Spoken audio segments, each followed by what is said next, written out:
আমি দেখেছি মায়েদের কষ্টগুলোকে, মায়ের ক্রন্দনটুকুকে, মায়ের ভেতরে থাকা তার যে চাপা কান্না, কাউকে উনি বলতে পারেন না। আসসালামু আলাইকুম। আমরা আজকে একটু সুপার মমদের কথা জানবো। সুপার মম কারা? আমরা যে স্পেশাল বাচ্চাগুলোকে নিয়ে কাজ করি, আমি মাঝে মাঝে ওদেরকে বলি ওরা অ্যাঞ্জেল, ওরা ফেরেস্তার মতো। ওদের ভেতরে এমন একটি নিষ্পাপ চেহারা আমরা দেখতে পাই, যেটি দেখে মনে হয় যে এই বাচ্চাগুলোকে আল্লাহ পাক তাকেই দিয়েছেন, যিনি ধৈর্যশীল, যিনি ওদেরকে পরম যত্নে আদরে বড় করতে পারবেন এবং বুঝবেন ওদের সমস্যাগুলো কি। এমন একজন মাকেই হয়তো বা মহান আল্লাহ পাক এই অ্যাঞ্জেলগুলোকে দিয়ে থাকেন। তো এই সুপার মমদের কথা আমি আজকে কেন বলছি, এটি বলার বিশেষ একটি কারণ হচ্ছে, একটি বাচ্চা যখন একটি মায়ের কাছে আসেন, মায়ের কাছে জন্ম নেয়, মা কিন্তু চিন্তা করেন না এই বাচ্চাটি বড় হয়ে ডাক্তার হবে, ইঞ্জিনিয়ার হবে, অথবা কি হতে পারে। তিনি একটি সুস্থ বাচ্চা চান এবং তিনি চিন্তা করেন ছেলে অথবা মেয়ে, এই বিভেদটি কিন্তু একজন মা সহজে করতে পারেন না।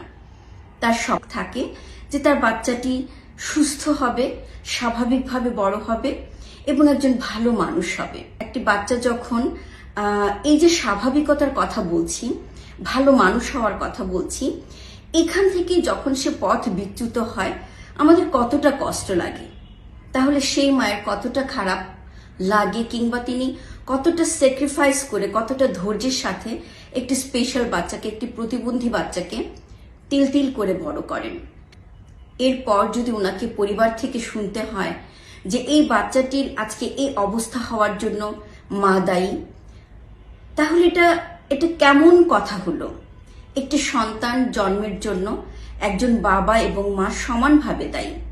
যদি জন্মের সময় কোনো ভুলের জন্য বাচ্চাটি প্রতিবন্ধী হয়ে থাকে, অথবা জন্মের পরেও যদি কোনো কারণে বাচ্চাটি প্রতিবন্ধী হয়, অথবা অটিস্টিক হয়, কিংবা স্পেশাল বাচ্চা আমরা যাকে বলছি, সেজন্য কি শুধুমাত্র মা দায়ী? কিংবা মাকে কেন আমরা দায়ী করছি? সবই তো আল্লাহ পাকের ইচ্ছা। আল্লাহ পাক জানেন কাকে কখন কিভাবে রাখবেন।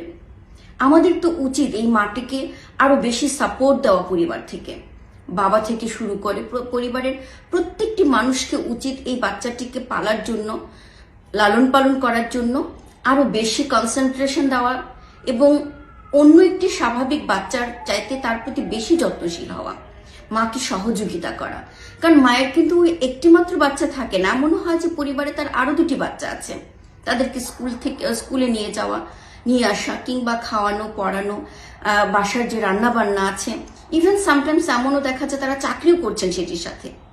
তো এতগুলো রেসপন্সিবিলিটিস মেনটেন করে যে মাটি এই বাচ্চাটিকে এত ধৈর্যের সাথে পালন করছেন, তাকে আমরা কি করে সাপোর্ট না করে পারি?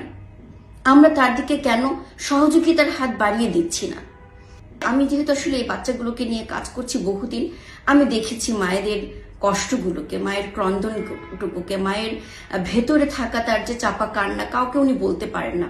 হয়তো বা আমরা খুব ক্লোজলি কাজ করি বলি সামটাইমস আমাদের সাথে শেয়ার করেন, কিংবা আমরা দেখি যে একটি বাচ্চাকে দিনের পর দিন একজন মায়ে নিয়ে আসছেন, সাথে কেউ আসছে না। হ্যাঁ, বাবারাও আসেন, ডেফিনেটলি আমি বলবো সব বাবা একরকম হয় না।